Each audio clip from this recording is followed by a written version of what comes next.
नमस्कार. MPSC मित्रमध्ये तुमचं स्वागत. सध्या आपण अलंकार शिकतोय. मागच्या चित्रफितीमध्ये आपण अलंकार म्हणजे काय हे समजून घेतलं. अलंकाराचे जे मुख्य प्रकार आहेत म्हणजे शब्दालंकार आणि अर्थालंकार ते म्हणजे काय हेही समजून घेतलं. आणि शब्दालंकाराचे तीनही प्रकार आपण मागच्या चित्रफितीमध्ये शिकलो. आज आपण अर्थालंकाराला सुरुवात करणार आहोत. म्हणजे अर्थावर आधारित जे अलंकार आहेत त्याची आपण माहिती घेणार आहोत. चला तर मग सुरुवात करूया.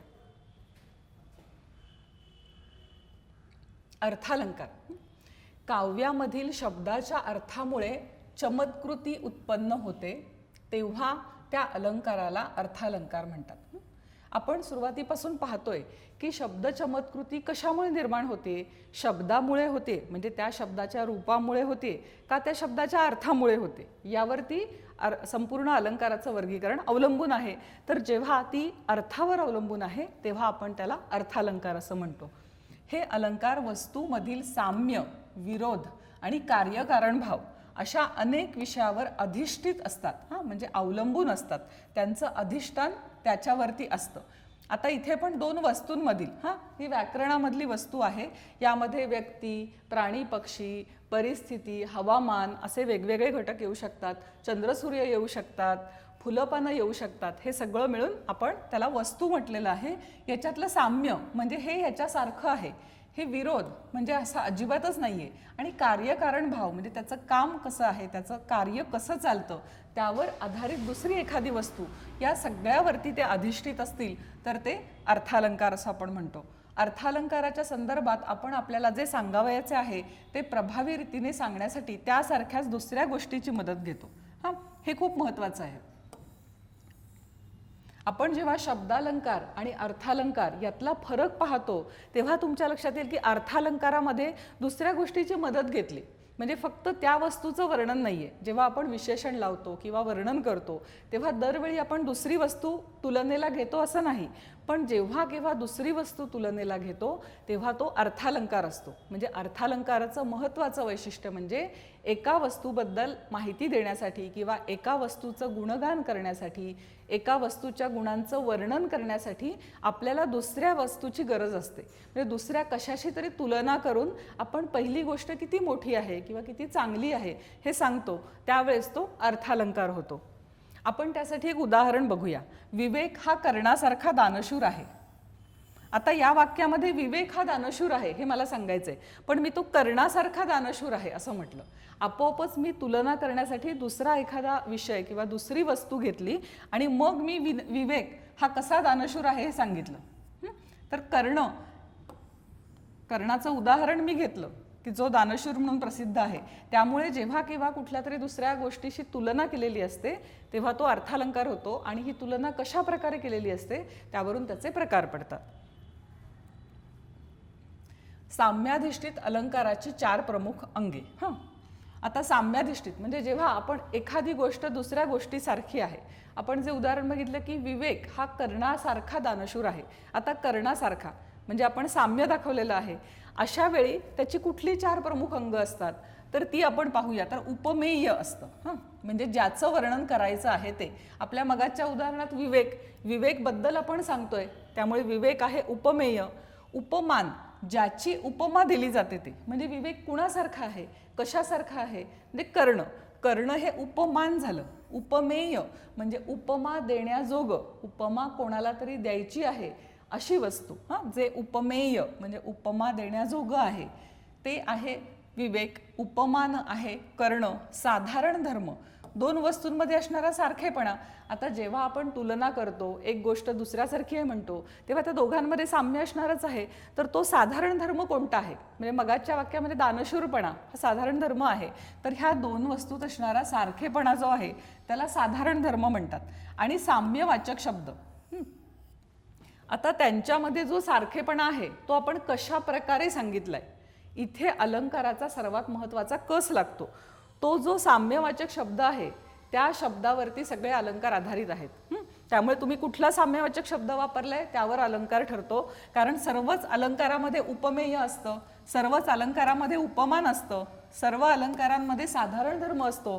पण साम्यवाचक शब्द हा सगळीकडे सारखा नसतो, तो वेगवेगळा असतो. त्यावरून तुम्हाला त्या अलंकाराचा प्रकार ठरवता येतो. त्यामुळे अलंकार ओळखण्यासाठी सर्वात महत्त्वाची गोष्ट आहे साम्यवाचक शब्द पाहणं, मुळात तो ओळखता येणं, तो कोणता शब्द आहे ते पाहणं आणि त्यावरून त्या अलंकाराचा प्रकार ठरवणं. उपमेय आणि उपमान या शब्दांसाठी प्रकृत अप्रकृत किंवा प्रस्तुत अप्रस्तुत हे आहे प्रस्तुत आणि अप्रस्तुत अशा शब्दांचाही उपयोग केला जातो. हे मी तुम्हाला जास्तीच्या माहितीसाठी सांगितलं. आणि अजून म्हणजे आपण सगळ्या गोष्टी परीक्षेशी पण जोडतो, तर परीक्षेमध्ये सुद्धा हे विचारलं जाऊ शकतं की उपमेय आणि उपमान हे शब्द प्रचलित आहेत, हे शब्द सर्वांना माहिती आहेत, पण प्रकृत अप्रकृत किंवा प्रस्तुत अप्रस्तुत हे शब्दही त्यासाठी वापरले जातात. आता मगाचं उदाहरण विवेक करण्यासारखा दानशूर आहे. आता ह्यातलं उपमेय काय असेल आपण पाहिलं, कोणालाही उपमा दिलेली आहे, दानशूरपणाची उपमा ही विवेकला दिलेली आहे, त्यामुळे विवेक आहे उपमेय. उपमान कोणाची उपमा दिलेली आहे तर कर्णाची, त्यामुळे कर्ण आहे उपमान. साधारण धर्म दोघांमध्ये साम्य काय, कशामुळे आपण विवेक आणि कर्णाची तुलना केली तर दानशूर, दानशूरपणा.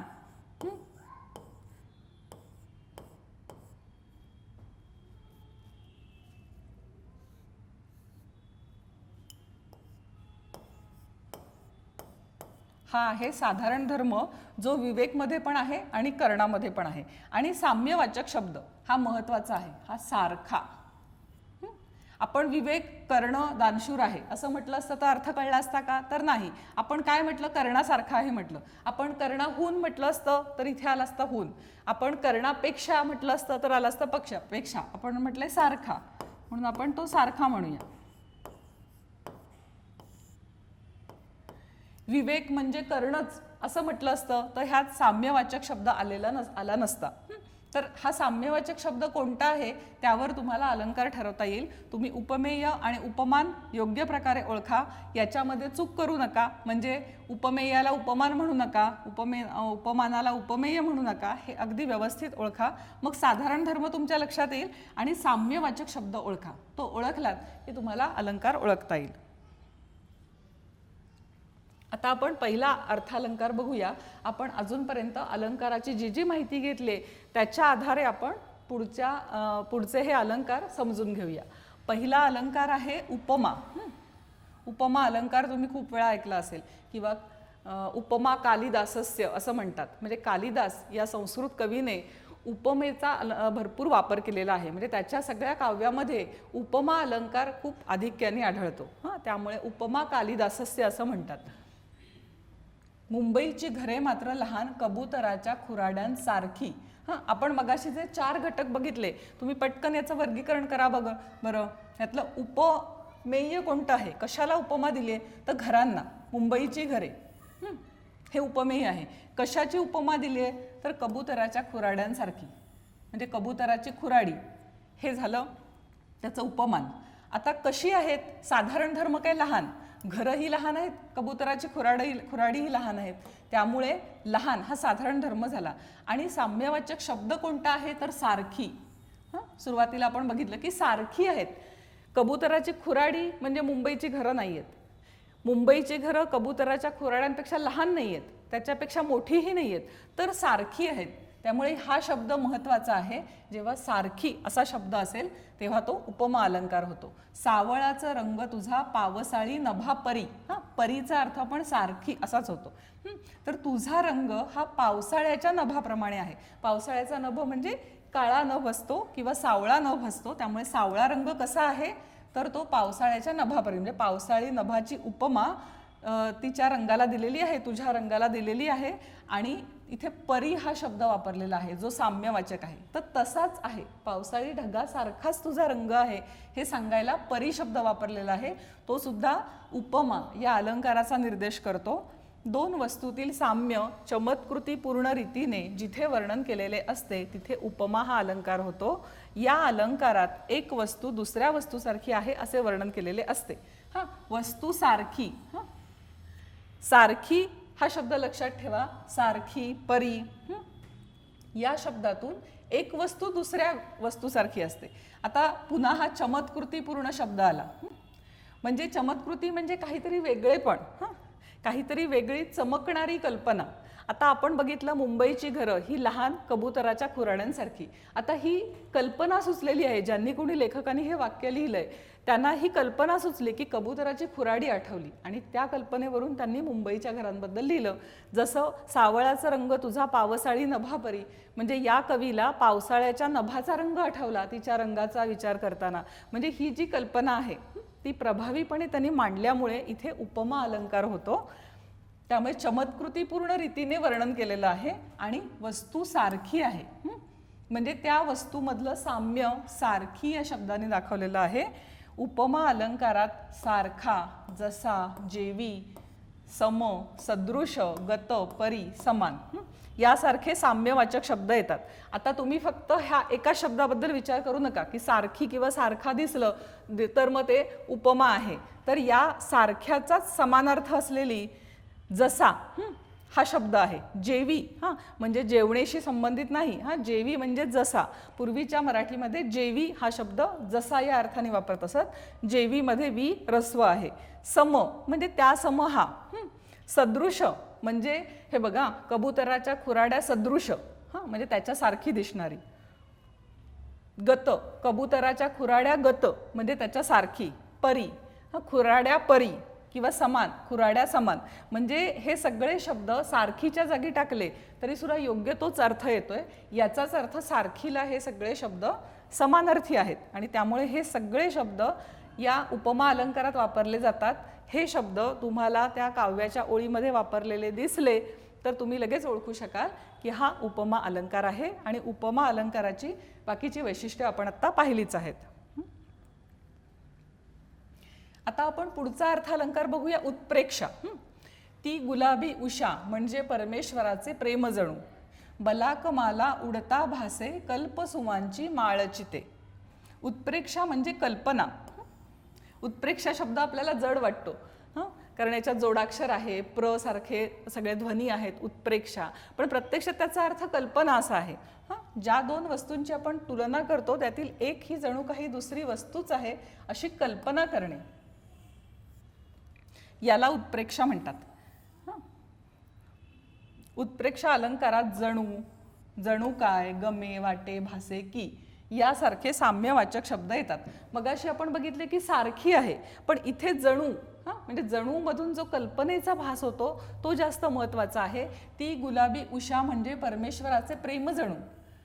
असं म्हटलंय का की ती गुलाबी उषा म्हणजे परमेश्वराच्या प्रेमासारखी आहे? असं म्हटलं असतं तर तो उपमा अलंकार झाला असता. पण इथे काय म्हटलंय, ती गुलाबी उषा म्हणजे परमेश्वराचे प्रेम जणू. ही कल्पना केलेली आहे की जणू परमेश्वराचं प्रेम आहे तशीच ती गुलाबी उषा आहे. बलाकमाला उडता भासे कल्पसुमांची माळचती. आता भासे, भासे म्हणजे भासणे. मला भास होतोय म्हणजे मला असं वाटतंय की बलाकमाला, बलाकमाला म्हणजे बगळ्यांची माळ. बगळे जेव्हा आकाशातून उडतात तेव्हा एखाद्या माळेसारखे उडतात तर त्याला बलाकमाला म्हणतात. बलाकमाला उडता भासे कल्पसुमांची माळचिते. आता कल्पसुम म्हणजे कल्पनेतली काही फुलं, म्हणजे खूप अशी कल्पित खूप सुंदर अशी फुलं. ह्या फुलांची जर माळ कशी भासेल आपल्याला की एखादी फुलांची माळ आकाशातून उडते, हे चित्र डोळ्यासमोर आणा. तसं चित्र ह्या बगळ्यांच्या माळेचं दिसतंय. म्हणजे थोडक्यात बगळ्यांची माळ ही मला एखाद्या फुलांच्या माळेसारखी वाटते, पण ते भासे म्हटले. त्यांनी कल्पसुमांच्या माळेसारखी असं म्हटलं नाहीये, तर ती भासे, मला तशी भासते म्हणजे मी जशी कल्पना केलेली आहे म्हणून तो उत्प्रेक्षा अलंकार झाला. त्यामुळे जणू, जणू काय, गमे, वाटे, भासे आणि की, की हा पण एक शब्द आहे. हे सगळे शब्द उत्प्रेक्षा अलंकारासाठी महत्वाचे आहेत. आता हे रूपक अलंकार. उठ पुरुषोत्तमा वाट पाहे रमा, दावी मुखचंद्रमा सकळी कांसी. नयन कमल हे उघडित हलके, जागी हो जानकी. या दोन वेगवेगळ्या काव्यांच्या ओळी आहेत. आता इथे काय म्हटलेलं आहे, दावी मुखचंद्रमा म्हणजे तुझं मुख दाखव. आणि इथे म्हटलंय नयन कमल हे उघडित हलके, जागी हो जानकी. आता नयन कमल असं म्हटलेलं आहे. आपण या शब्दांकडे लक्ष देऊया. मुखचंद्रमा या शब्दात उपमेय मुख आणि उपमान चंद्र ही एकरूप मानून मुखचंद्रमा असा शब्दप्रयोग केलेला आहे. म्हणजे असं म्हटलंय का की उठ पुरुषोत्तमा वाट पाहे रमा दावी चंद्रासारखं मुख असं म्हटलं नाहीये, किंवा चंद्र हेच जणू मुख आहे असं म्हटलं नाहीये. तर मुखचंद्रमा म्हणजे एकच शब्द केलेला आहे, नुसतं मुखही म्हटलं नाहीये, चंद्रही म्हटलं नाहीये, तर मुखचंद्रमा मिळून एकच शब्द तयार केलेला आहे. तसंच आहे नयन कमल. म्हणजे डोळ्यांना कमळाची उपमा दिली आहे आणि फक्त नयन किंवा फक्त कमल असं न म्हणता नयन कमल असा एकत्र शब्द तयार केलेला आहे. म्हणजेच हे अभेद आहे. आपल्याला हे वेगळे काढता येणार नाहीत की मुख चंद्रमा किंवा नयन कमल किंवा कमळासारखे नयन चंद्रासारखं मुख असा त्याचा अर्थ झाला तरी इथे शब्द तो एकच आहे. म्हणजे त्याच्यामधला अभेद वर्णिलेला आहे. अभेद म्हणजे काय तर भेद नसणे. भेद नसणे म्हणजे काय एकत्व, ते एकच आहेत. त्याच्यातलं एकत्व दाखवलेलं आहे. म्हणजे मुख आणि चंद्र हा वेगळा नाही तर मुखचंद्रमा आहे. नयन आणि कमल वेगळे नाहीत तर ते नयन कमल आहेत. अशा प्रकारे जेव्हा उपमेय आणि उपमान हे एकरूप आहेत आणि त्यामध्ये अभेद सांगितलेला असतो त्यावेळेस तो रूपक अलंकार होतो. तर रूपक म्हणजे काय तर उपमेय आणि उपमान हे दोघंही एकत्रच आहेत. अशा प्रकारे उपमेय व उपमान यात एकरूपता आहे, ती भिन्न नाहीत असे वर्णन असते, तिथे रूपक हा अलंकार होतो. म्हणजे अजूनपर्यंत आपण उपमा बघितली, उत्प्रेक्षा बघितली, त्यापेक्षा रूपकचं वेगळेपण काय आहे तर ते अभिन्न आहे, ते एकत्र दिलेलं आहे, तो शब्द एकच आहे. उपमेय आणि उपमानामध्ये एकत्व आहे, अशा ठिकाणी रूपक हा अलंकार होतो. आता चौथा अलंकार आहे अपन्नुती. अपन्नुती याचा अर्थ झाकणे किंवा लपवणे. हा अर्थ तुमच्या लक्षात असेल तर तुम्ही हा अलंकार लगेचच ओळखाल. नहे नयन पाकळ्या उमलल्या सरोजातील नहे वदन चंद्रमा शरदीचा गमे केवळ. नहे नयन म्हणजे हे डोळे नाहीत असं म्हटलंय. हे तोंड नाही, वदन नाही, मुख नाही, तर ह्या पाकळ्या सरोजातील, सरोज म्हणजे कमळ, म्हणजे हे डोळे नाही आहेत तर या कमळाच्या पाकळ्या आहेत, हे मुख नाही आहे तर हा शरदाचा चंद्रमा आहे असं वर्णन केलेलं आहे. म्हणजे ज्याला उपमा द्यायची ते नाहीच आहे असं इथे सांगितलंय. अजूनपर्यंत आपण जे 3 प्रकार बघितले ते आठवून बघा. आता ह्या चौथ्या प्रकारात काय म्हटलेलं आहे की हे उपमेय नाहीच आहे तर हे उपमानच आहे. म्हणजे काय केलंय याचा अर्थ झाकणे किंवा लपवणे, उपमेयाचा निषेध करून. निषेध म्हणजे काय तर ते नाही असं सांगणं. आपण आत्ताच्या काळात संप करतो, एखाद्या घटनेचा निषेध करतो, तशा प्रकारे हा निषेधार्थ नाहीये तर तो उपमेयाचा निषेध करून म्हणजे ते नाही. त्या शब्दाला थोडासा तो अर्थ आहे पण इथे तो निषेध म्हणजे त्याच्या विरुद्ध काही आपण काम केलेलं नाहीये तर उपमेयाचा निषेध करून म्हणजे उपमेय नाही असं सांगून ते उपमानच आहे, उपमेय नाही असं सांगितलं जातं, तेव्हा अपन्नुती हा अलंकार होतो. हा अलंकार ओळखण्याचं महत्त्वाचं लक्षण म्हणजे न हे. त्याच्यात न हा शब्द नक्की येईल कारण ते नाकारलेलं आहे. अशा ठिकाणी अपन्नुती हा अलंकार होईल. आता आहे व्यतिरेक. कामधेनूच्या दुग्धाहुनीही ओजहिचे बलवान. आणि दुसरं उदाहरण आहे सावळाग रामचंद्र रत्नमंचकी झोपतो त्याला पाहता लाजून चंद्र आभाळी लोपतो. मऊ मेणाहुनी आम्ही विष्णुदास कठीण वज्रास भेदू ऐसे. ही ह्याची 3 उदाहरणं आहेत. आता आपण त्याची माहिती बघूया आणि मग उदाहरण समजून घेऊया. उपमेय हे उपमानापेक्षा श्रेष्ठ आहे असं वर्णन केलं असेल तर व्यतिरेक. व्यतिरेकामध्ये थोडासा अतिरेक लक्षात ठेवा. अतिरेक म्हणजे काय थोडंसं जास्त सांगणे. एखाद्या व्यक्तीने खूप अतिरेक केला बोलताना म्हणजे खूप जास्त सांगितलं तर थोडासा व्यतिरेकमध्ये अतिरेक आहे. तर कामधेनूच्या दुग्धाहुनीही ओजहीचे बलवान म्हणजे ज्याची उपमा दिले त्यापेक्षा आमची मूळ वस्तू जास्त श्रेष्ठ आहे असं सांगितलेलं आहे. तेव्हा हा व्यतिरेक हा अलंकार होतो. व्यतिरेक म्हणजे आधिक्य. अतिरेक उपमेयाचा उपमानावर आधिक्य म्हणजेच व्यतिरेक. हे आधिक्य 2 प्रकारांनी दाखवता येते. उपमेयाच्या उत्कर्षाने आणि उपमानाच्या अपकर्षाने. त्याच्यासाठी मुद्दाम हे उदाहरण घेतलंय दुसरं, हां, की त्याचा उत्कर्ष कसा आणि अपकर्ष कसा. हां, तर एक एक उदाहरण आपण समजून घेऊया. पहिलं आहे कामधेनूच्या दुग्धाहुनीही ओज हिचे बलवान.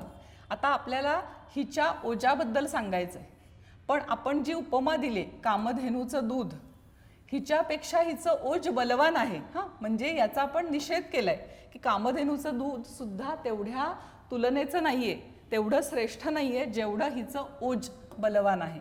हां, म्हणजे आपण ज्याची उपमा दिली त्याचा निषेध केला. दुसरं आहे म्हणजे इथे आपण याचा उत्कर्ष दाखवला. सावळा ग रामचंद्र रत्नमंचकी झोपतो, त्याला पाहता लाजून चंद्र आभाळी लोपतो. हां, आता इथे रामचंद्राला म्हणजे रामाला चंद्राची उपमा दिली.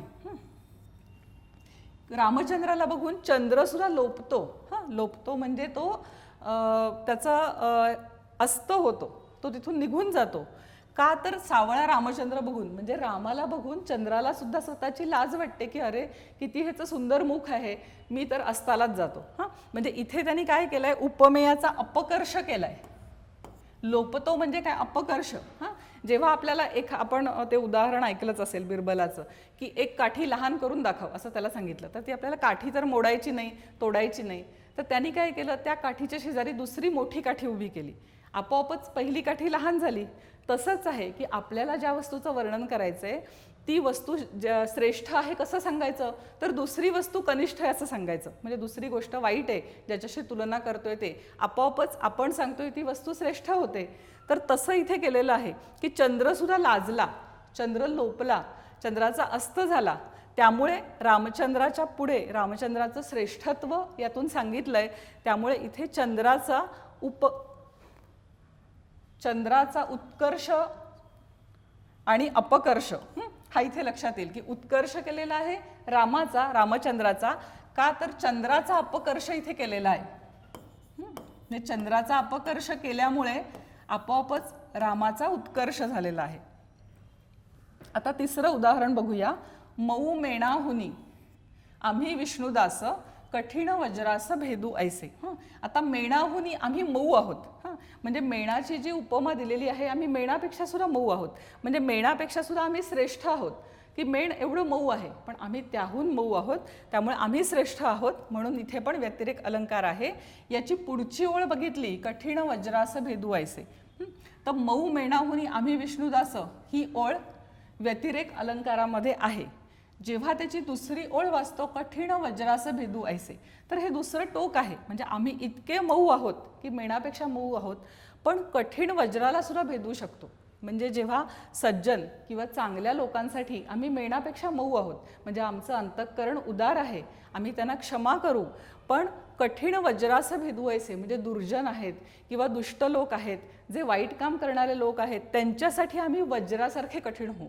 म्हणजे एकाच वेळी मऊ आणि कठीण असे दोनही गुण आपल्या अंगी आहेत असं सांगितलंय. त्यामुळे जो विरोधाभासाचा अलंकार आहे तो सुद्धा इथे लागू होतो. म्हणजे तुम्हाला सुरुवातीला म्हटलं तसं की एखाद्या ओळीमध्ये, एखाद्या संपूर्ण त्या वाक्याच्या अर्थामध्ये किंवा काव्याच्या ओळीमध्ये कधी कधी दोन अलंकार पण आपल्याला लक्षात येऊ शकतात. जसं अनुप्रास आणि यमकाचं आहे की काही वेळा त्या काव्यामध्ये अनुप्रासाची पण लक्षणं असतात आणि यमकाची पण असतात.